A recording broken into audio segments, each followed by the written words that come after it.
This is Cape Talk. Cape Talk. And although we're talking about a specific destination in the form of Portugal today, it is, I think, going to be a broader conversation about the other passion that I am finally finding time to pursue, which is the passion for solo travel and for immersive travel. And we're talking about this in the context of a colleague and his recent visit to Portugal, which was not a sort of a quick in, quick out bucket list, check on the major sites. Barry Mare was working as my producer last week, but he's back in studio this week as a guest to chat to us about what sounds like a really incredible, I'm going to use the term cultural experience, because Barry was there for a long stretch and really made a huge effort to immerse himself in the community he found himself in. And as a result, has clearly fallen in love, not just with the country, but with its people, its food and its music, but also, I think, a little bit with himself all over again. Barry, I'm looking forward to chatting to you about the experience, but we're going to start with some music to set the scene.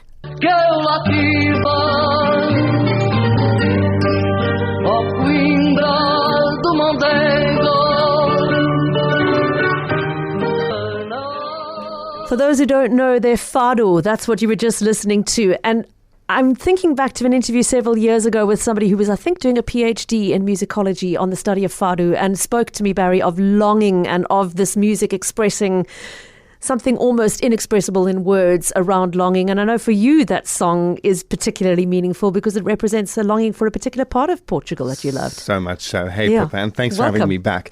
That particular song is called Saudade de Coimbra, and that song was written about a longing for Coimbra. Saudade, just quick, such an interesting Portuguese word, which is one word that encompasses the feelings of melancholy, longing, nostalgia, all in one word. It's a beautiful Portuguese word that there cannot be translated. And so that's song Saudade de Coimbra, longing for Coimbra, which is the town where I spent most of my time. Now, what was it that took you to Portugal? What was there a particular family connection or a site you wanted to see, a food you wanted to taste? What made you settle on that destination? A friend initially. I wasn't aware just of how awesome it would be, but my best mate from school, we met when we were 11 in grade 8.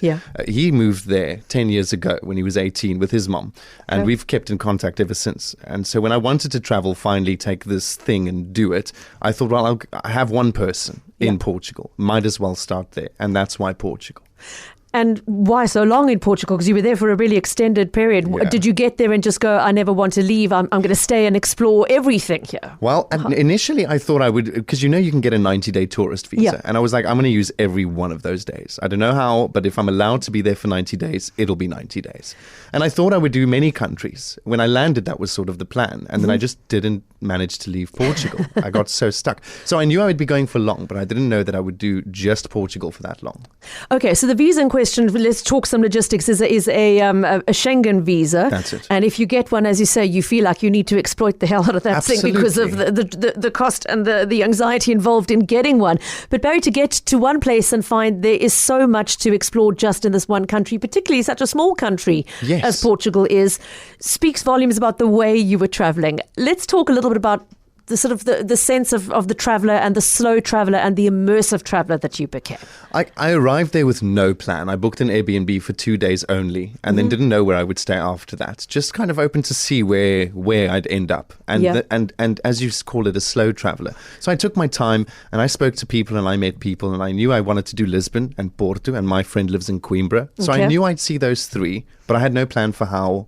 And slowly but surely I made my way from Lisbon through Coimbra up to Porto for days and then at weeks at a time. Or I would realize how much I love Porto and I went back twice just to go visit. So the list just kind of got longer and longer of things, people and places in Portugal. And I was like, I can't leave. I can't, there's this festival because they have many religious holidays there. So like São João is a time where there's so much celebration in the streets of Porto. The whole Porto turns into a parade. And if, it's something to see. And the same with Sant Antonio in Lisbon.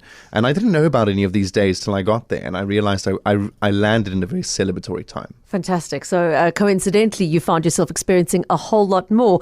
Now, as I said at the start, and as you've just described, this was never intended to be a sort of a tick box experience that I'm going to go to Portugal, I'm going to go and see the Tower of Belém, I'm going to go and eat the famous pastéis and then move on somewhere else. What sort of were you looking for Was it just a sense of adventure? Was it just to see things new? Obviously to catch up with a friend.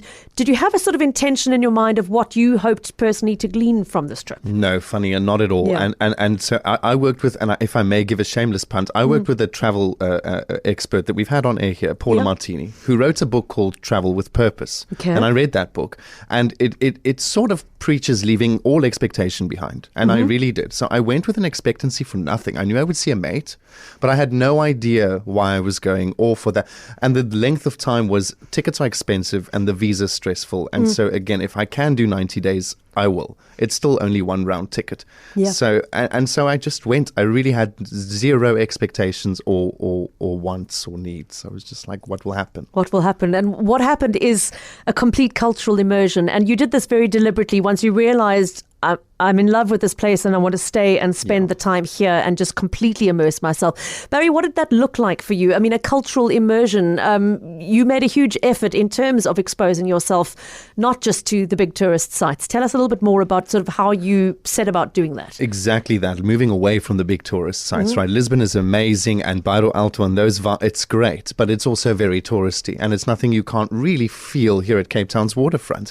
But when you go off the beaten track a little to towns that I've never heard of before, like Figueira de Foz and Estrela, and Fatima is more known but still very small, you are dealing with a more raw cultural experience, less polished, very much more genuine.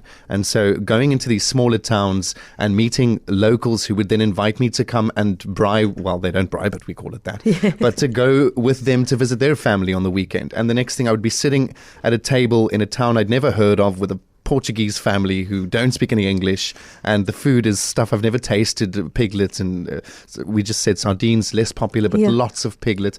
So losing the touristy track and just venturing deeper in is how.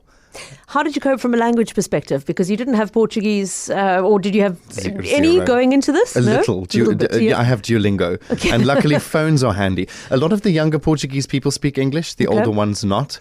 And so sign language, eye contact, pointing at what you want. There was a lot of that. Okay. And eventually you pick up enough Portuguese to order your coffee and get your breakfast and make your way. Okay. Now, you were the one who suggested we start the interview with some fado. What was it about the music and the way music is woven into the culture that was so special to you? Just the fact that fado is so important there. And fado is not just a touristy thing. Fado is deep into the Portuguese culture, especially older Portuguese people will have their favorite fado. And the instrument is so interesting. You've probably seen the guitar, the Portuguese guitar, which is a pear-shaped guitar. And it's unique to Portugal with such a unique sound. And that fado music and that fado culture is very, as I said, deep in the culture. What we just heard was fado from Coimbra, and they'll tell you that that's where fado came from, but there's debates about that.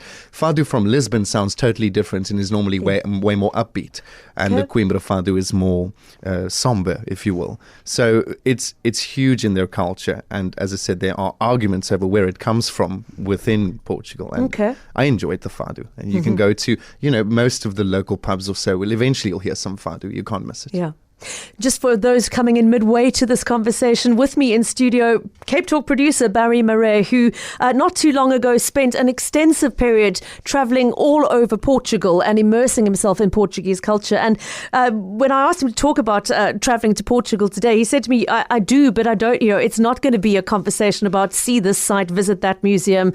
I want to talk really about what this experience did for me and the kind of travel that I found myself doing. And let's talk a little bit about what it did for you to be traveling for that length of time on your own, Barry, because it's something that I do for sort of every couple of years. Once I've saved up enough, I do a trip on my own for a week where I go and immerse myself in usually just one city with maybe a day side trip somewhere, completely on my own. And for me, it's about not having to talk to anybody, but not having to worry about what anybody else wants, when they want to eat, when they want to go to the loo, who wants to stay in a museum. It's about saying, if I'm here and I love what I'm looking at, I'm going to stay for 4 hours because I can.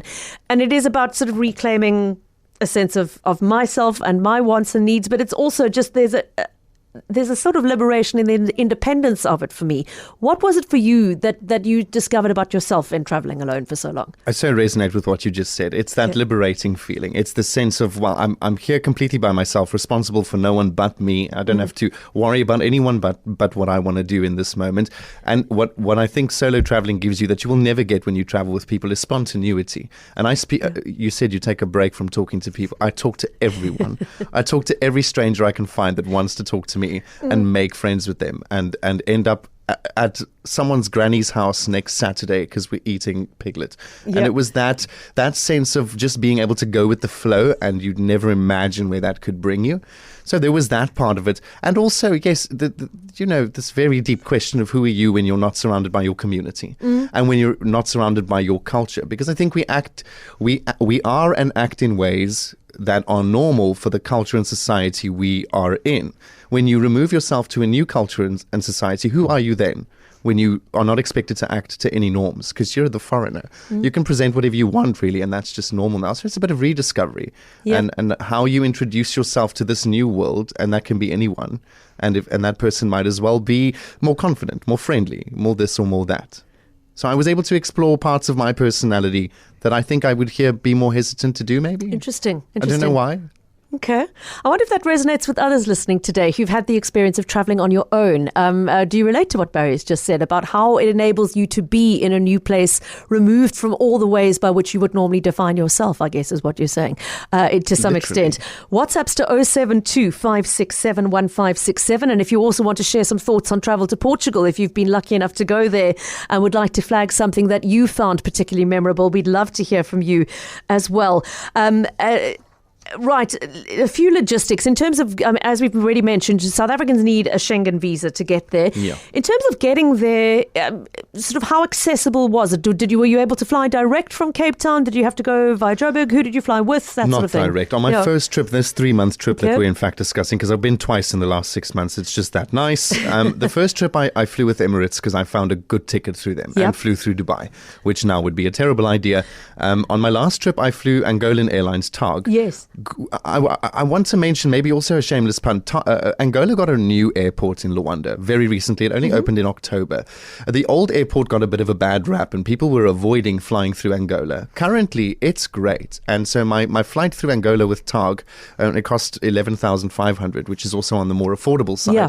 It was great. And the airport was great and the flight was great. And I really can say that that's a good option and more affordable sometimes than Emirates. Sorry, Emirates. No, I mean, you're absolutely right. I had a look. I went online this morning to say, as a matter of interest, let me see what the flights are looking like at the moment. And it's on the more affordable side. I mean, you are talking about flying to Europe. There is no getting away from the fact that it's going to be expensive. Yeah. But the flights are... This morning I looked at a price for early May and a price for early July. The early May flight, there was an option at 12,500 Rand to sort of 14 or 15. TAG coming up by far the most affordable on those. July, I was thinking, well, it's going to be at least double or triple that. And surprisingly, it wasn't. You can still right now get a flight for 15,000 up to about 18,000 Rand return for peak season. From what I understand, and I could be wrong, it is one of the most affordable European countries to fly to. I don't know why. Maybe it's because of the Angola route. I don't know why. But if I compare it to every other European city, because before Portugal, I was contemplating many places.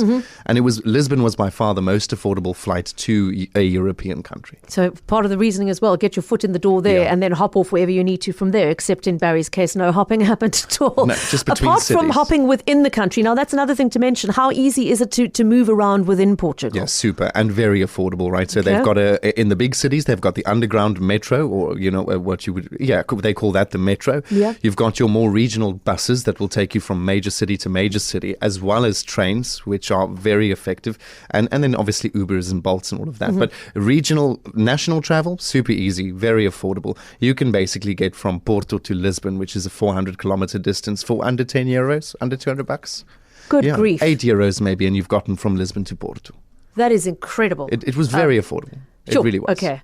I'm about to travel in 3 weeks' time, and the prices I'm looking at for transfers are nowhere near that ballpark. Really? They've got an extra digit on that price in really? many cases. Yeah, so that's remarkable.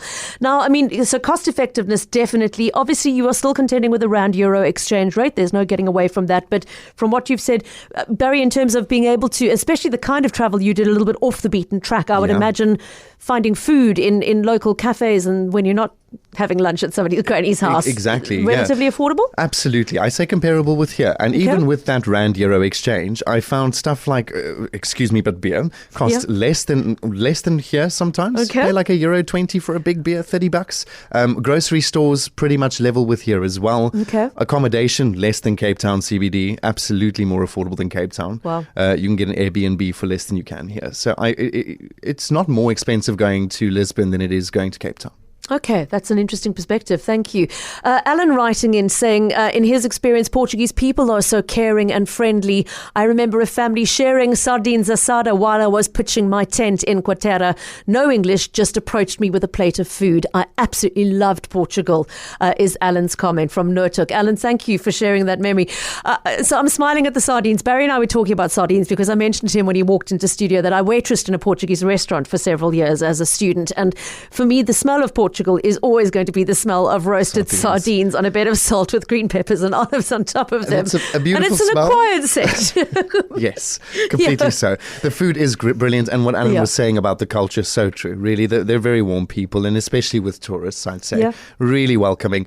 People who don't speak a word of English will genuinely go out their way and try, which you don't get in a lot of other countries. No, really warm culture. Thank you for sharing such beautiful insights on it. And I can see some emails starting to come in from other listeners who've been there. I'll share a couple of those after the Eyewitness News, I promise. So if you want to slide in another one, please do pop through a WhatsApp during the news. So Barry, I mean, I was going to ask, would you go back again? You've already been back again since the trip we described. And I will be back again. And you will be again? Yeah. That kind of 100%. place. I'll go back to Coimbra and hopefully one day just keep going back there. I'll always go back to Coimbra. And eat piglet and listen to fado. Exactly that. Barry Mare, it's been a beautiful, reflective kind of travel segment. Thank you so much for joining us and sharing it with us today. Appreciate it. CapeTalk producer Barry Mare.